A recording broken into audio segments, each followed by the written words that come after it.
ছুটে যাওয়া নামাজের রাকাতগুলো নিজে আদায় করার সময় সূরা মেলাতে হবে কিনা, খুব দরকারি এবং গুরুত্বপূর্ণ একটি প্রশ্ন। অনেকেই এই প্রশ্ন করে থাকেন। প্রায় আপনার ইমামের পেছনে সালাত আদায় করতে গিয়ে যদি 2 রাকাত 3 রাকাত ছুটে যায়, ধরুন 4 রাকাত ওয়ালা নামাজের আপনি শেষের 1 রাকাত পেয়েছেন, আপনার 3 রাকাত ছুটে গেছে। এখন এই রাকাতগুলো আপনি কিভাবে আদায় করবেন? এখানে 2টা দিক আছে, একটা হলো কেরাত পাঠ, আরেকটা হলো বৈঠক।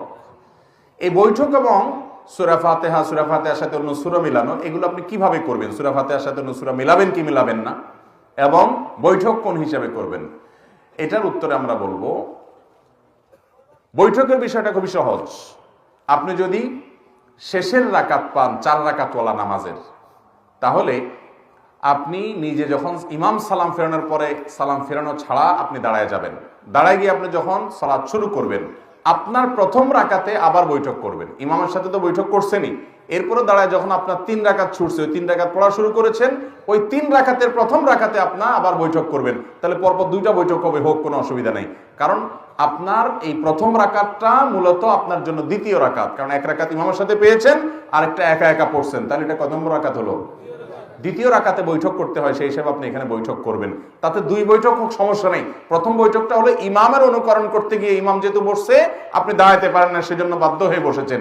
এটা হলো আপনার মূল বৈঠক, যেটা আপনি একাকে আদায় করছেন। তাহলে বৈঠক কোথায় করবেন বুঝতে পেরেছেন তো?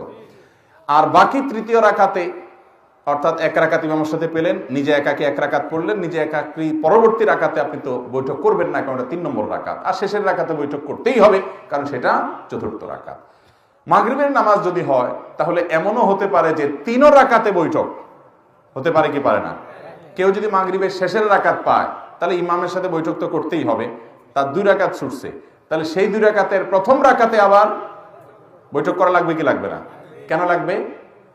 কারণ সিরিয়ালে এটা কত? দ্বিতীয়। তা দ্বিতীয় হওয়ার কারণে বৈঠক করতে হবে।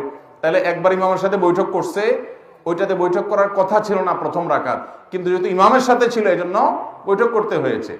আবার নিজের প্রথম রাকাতে বৈঠক করছে, কারণ সিরিয়ালে দ্বিতীয়। আর শেষের রাকাত আর রাকাত আছে একটা ইমামের সাথে পাইছে, একটা নিজে নিজে বৈঠক করছে, আর একটা রাকাত আছে 3 রাকাত। তাহলে 3 নম্বর রাকাতে বসতেই হবে। তাহলে মাগরিবের 3 রাকাতে বৈঠক হতে পারে, এমনও সিস্টেম হতে পারে। তাহলে বৈঠকের বিষয়টা ক্লিয়ার, ঠিক আছে? এবার আসেন সূরা মিলানো।